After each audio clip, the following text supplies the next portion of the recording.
So today, one of the projects, hopefully, will be to repair my Husqvarna 455 Rancher, the bar oil leak that has been present since I purchased it. I purchased it used, so it's been the way that it's been. And since I did not realize that the ridiculous amount of oil that was always being produced was not how it was supposed to be, I was frustrated that after each use I would have to open it up and really clean out every compartment. I'll show you. Unfortunately, I don't have the pictures because I've already cleaned it in preparation for fixing it, but I'll show you all the areas that would just be completely filled with a mixture of the bar oil and all of the shavings.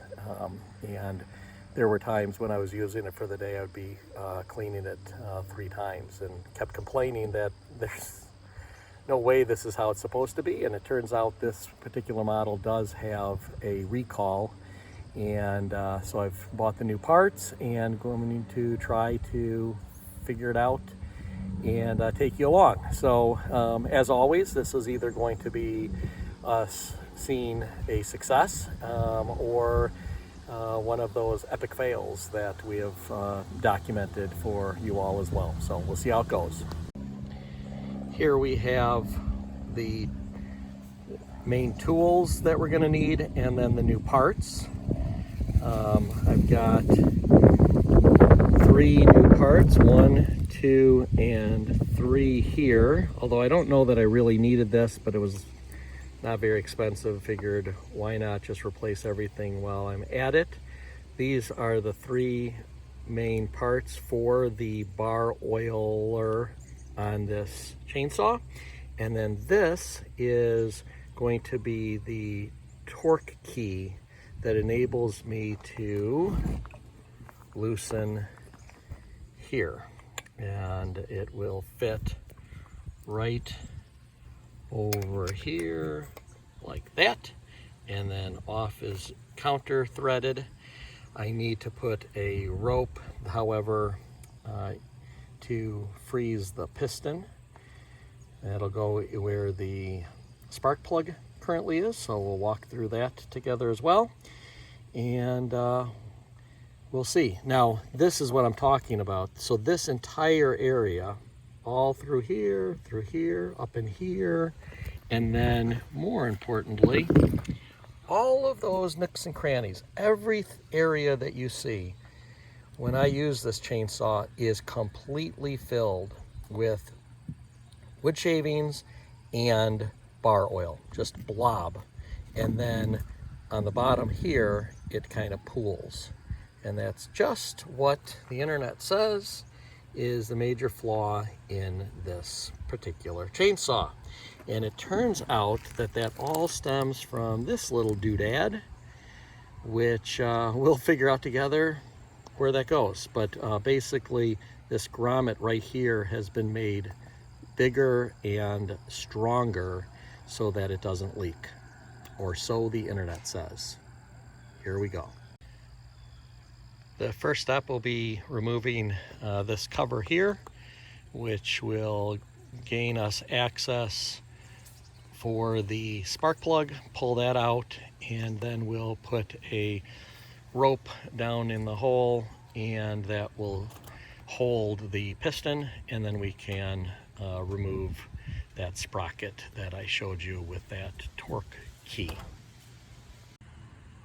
Okay, we've got the cover removed, and there's our spark plug there, and we'll take our spark plug wrench and remove that next. Just wanted to give a quick video of the spark plug, and before I adjusted the carburetor and the throttle, and did so with a tack to get the RPMs optimized per the specs on this chainsaw, it was running super rich, and that spark plug was coated in black, and even a little bit of oil. Now you can see that that has all burnt off, and it seems to be burning better, although I am by no means an expert, but tan or brown is supposedly better than black. If anyone knows better or has any comments, feel free to comment, because I am on a steep learning curve over here.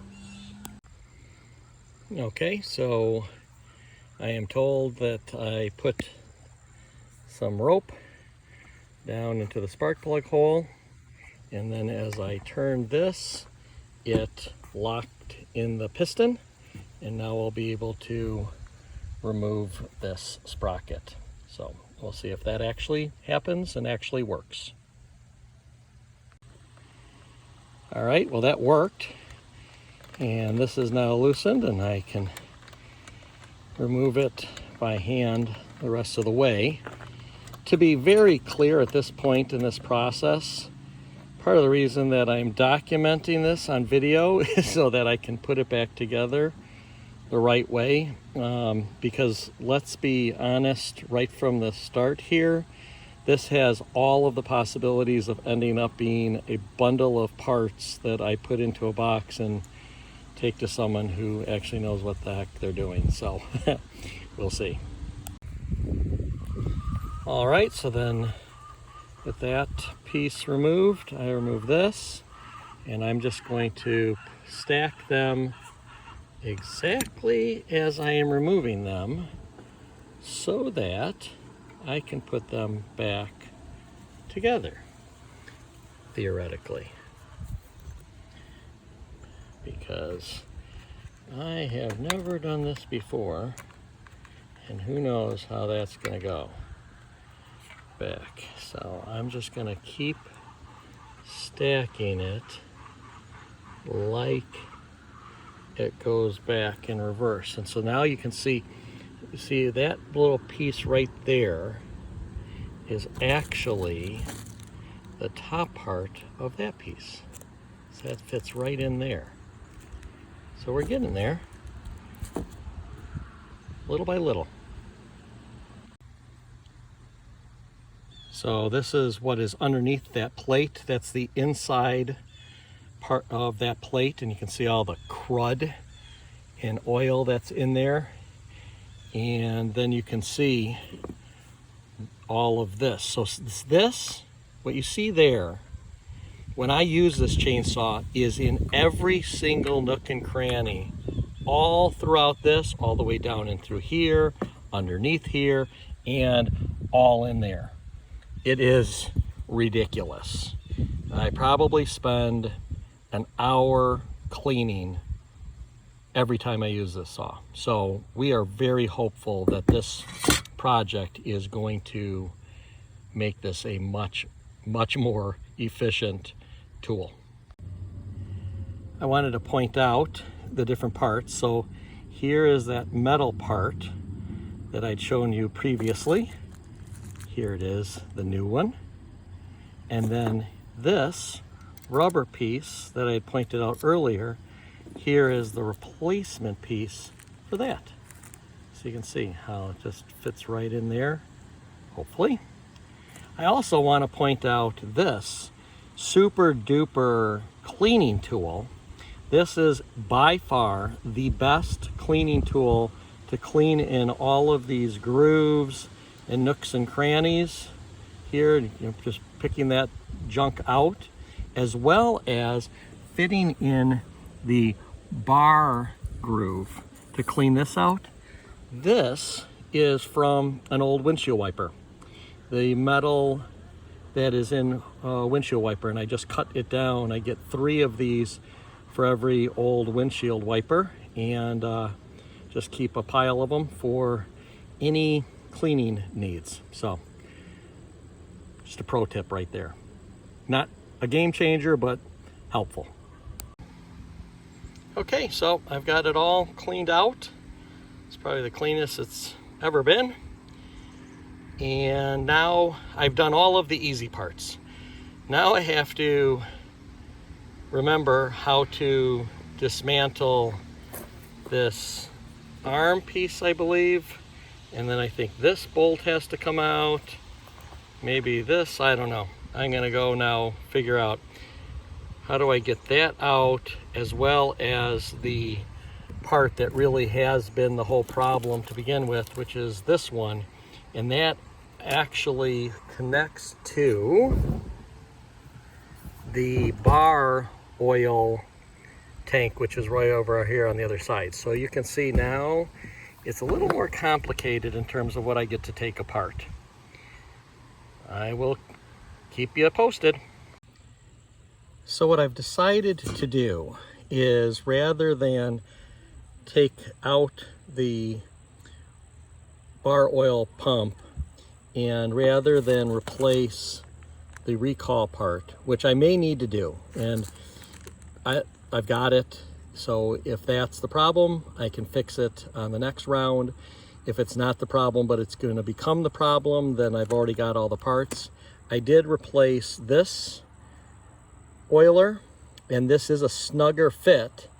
It just is fit in there by tension, and then you can see there's a little nibby part that gets pushed down when you put the plate down on it.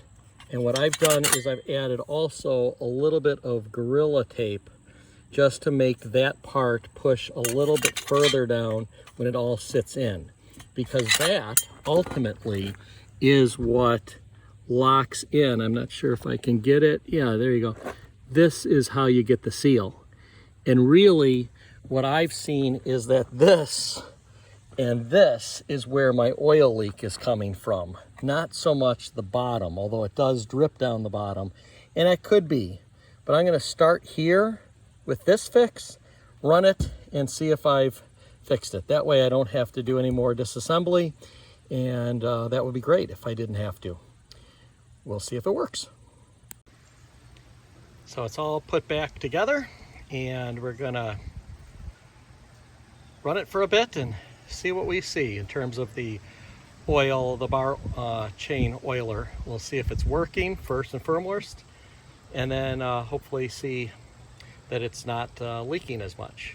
Really, the main test will be to knock down some buckthorn and box elder with it and see how much gunk gets caked in there where I showed you previously. But we'll see how it fires up now and how it runs. Okay, so in the previous video I had reassembled the chainsaw and I fired it up only to see that the leak was not fixed. So I have disassembled it again, and actually, as you'll see, I've removed the actual oil pump that fit right in here and over this rubber gasket, and this connects to the bar oil reservoir. And all that this does, I don't know if you can actually see that in this lighting, but the pump, I'll reinsert it, just lays on top of this, and then that other rubber piece lays on top of the pump, and that then lays in here, and this is where it releases the oil. But those are just pressure fittings, and there was no sealant whatsoever to be found. So I am going to put gasket sealant around here and then on the top, and then reassemble. That is my next step. The symptoms of my oil leak on this chainsaw is all contained here.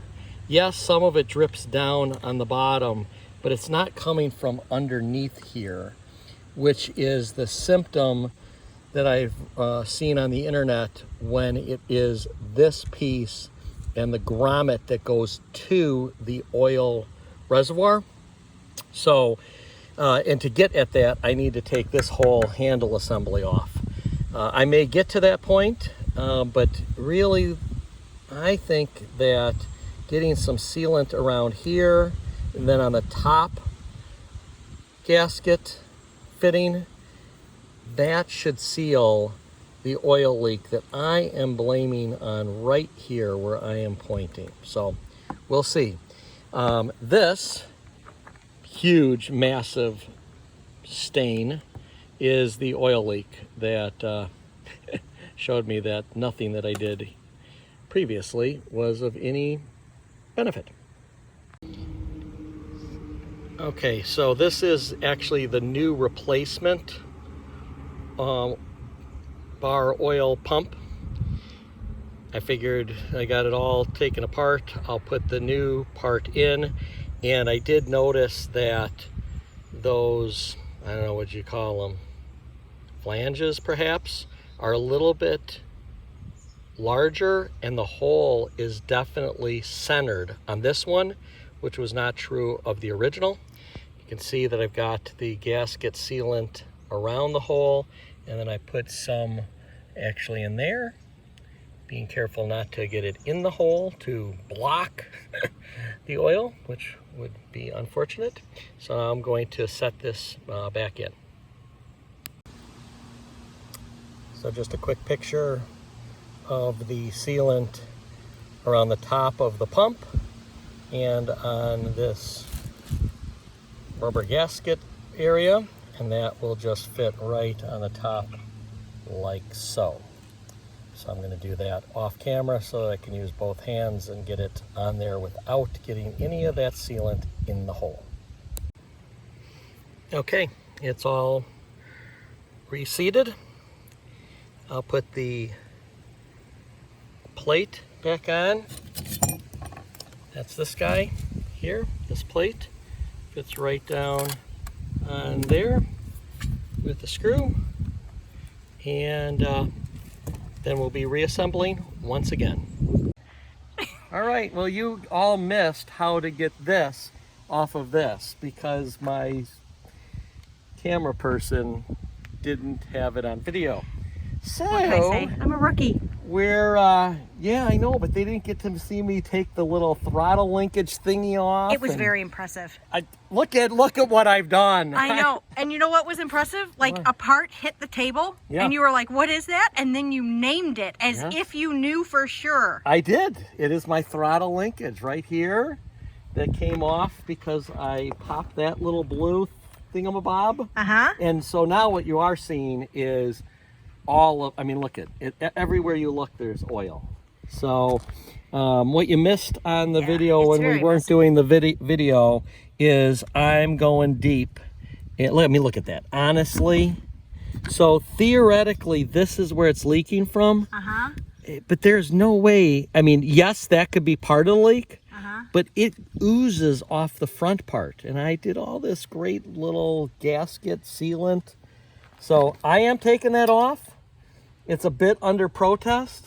If nothing else, I get to clean it, and so it'll be really spotless as I throw it in the frickin' garbage. Yeah, I was wondering how close we were to that. Oh, we're very close. Are we? So yeah, wouldn't that be satisfying? Well, this is 3 weekend days on this thing. But I am learning a lot. I mean, look at, I'm taking it apart, and then hopefully I'm putting it back together. So stay tuned. So by the looks of this table,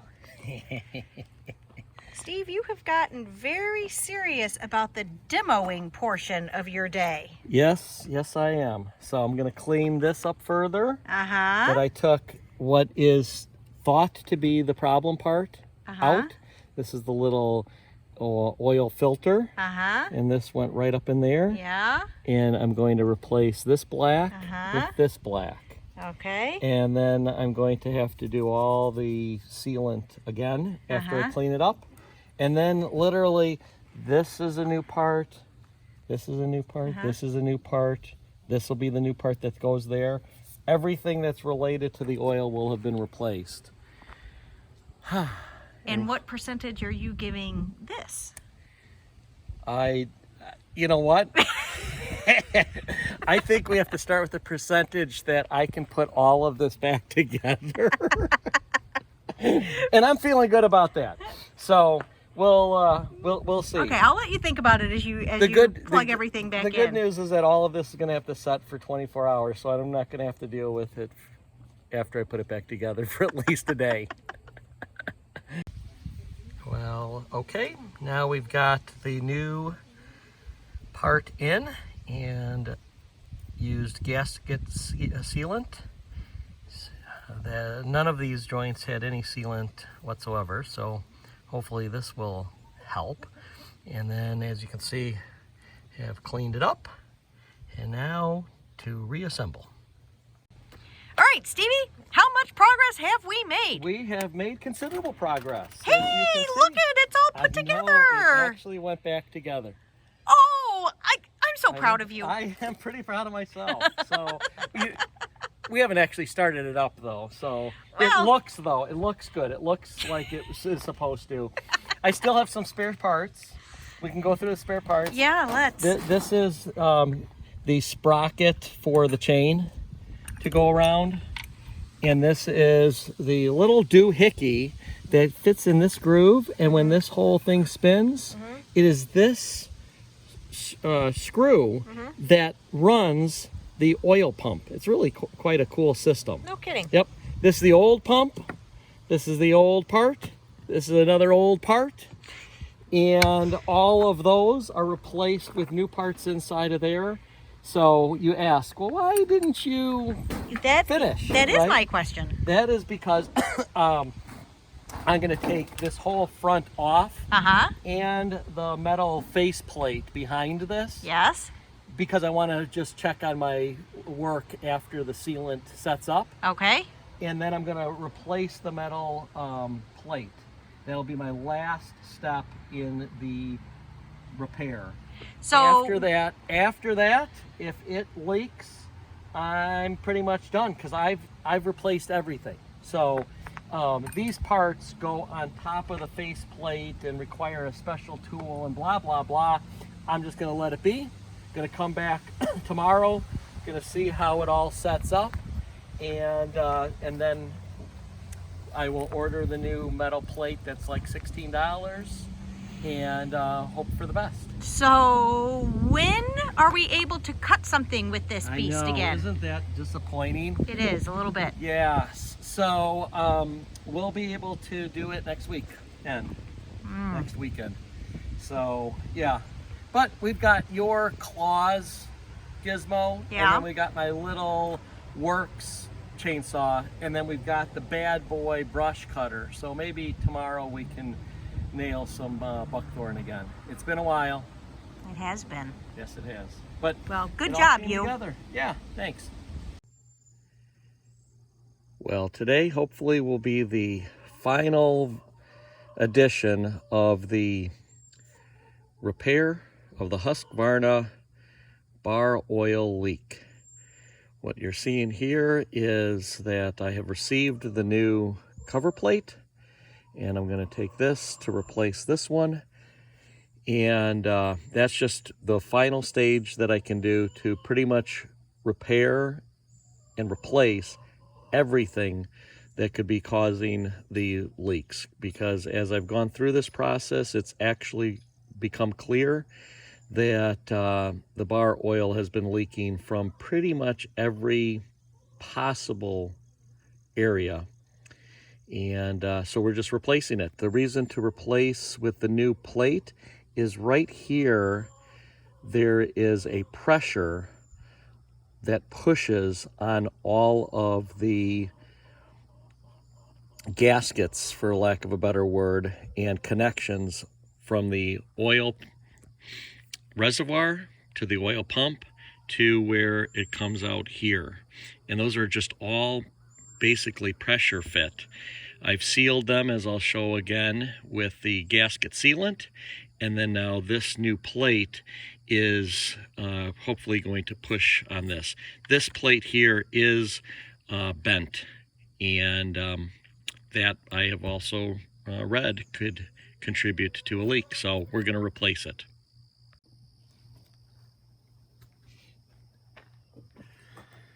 All right, so I'll just loosen up this single screw that holds down the plate. And there's the old plate. And it's slightly bent up. So we're going to place it with this one. And here you can see that all of the connections are now sealed with gasket sealant all the way from the reservoir all the way to the pump. I'll see if I can zoom in a little bit for you on that. You can see there the red. That's the sealant. So anywhere there's a connection between the black rubber and the metal pump has now been fully sealed. All right, let's just reassemble it. So the plate goes down, and yeah, that does fit considerably better than the old one. The old one was just bent just enough so that it would rock when set in. And so I like how this one fits a lot better. So we'll tighten this down. And then we'll give it all a last minute cleanup and then fire it up and see if we've solved the leak. If not, then this may very well become a little bit of structure at the bottom of the pond. That would be satisfying, huh? Dump it at the bottom of the pond, maybe near one of the diffusers. That'd be good. All right, and we got this. This is the piece that rotates with the chain and actually turns the oil pump. The sleeve goes next. Then this, and I don't know if you can see, but there's some grooves, notches right here, and those notches fit right on those little nibs, and that's how it all turns. So there's that. And then we've got here, and the handy dandy tool that fits right around there, and we'll lock it all in place.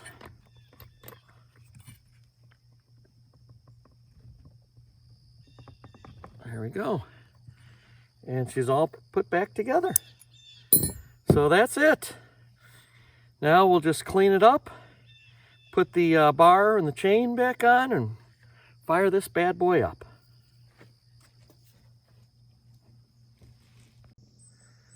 Well, I think we've got it. I've ran the chainsaw now for several minutes on full throttle, and I am not seeing any significant oil leak. We do not have a pool of oil sitting under the chainsaw, and we do not have bar oil all over the entire chainsaw insides. So I think we've got it. I'll show you that on close-up. But we're going to call this done, and we'll start now knocking down buckthorn again. And I'll give you an update if I find that anything is still not working. Thanks for going along on this journey with me.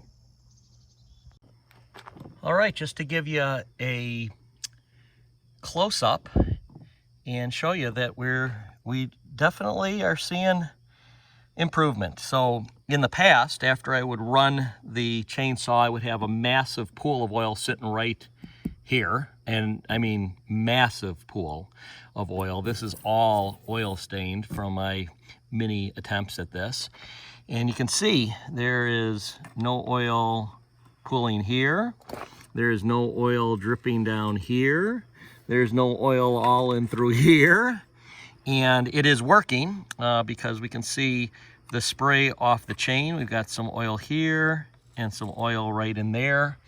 And on the actual chain, there is oil. I'm not sure if I can really get that on the camera, but it's in there. So very good. We're going to call this a success. Well, I had to do a quick video to show you after setting the chainsaw on a paper towel. That's all the oil that we've got. And again, that was from running it wide open for quite a while without cutting. So all the spray back oil is going to be there, and that's it. So I think we've got it, and I'll use it today. We'll cut down some buckthorn and I think a couple cedar trees, and report back at the end of the day how things are going.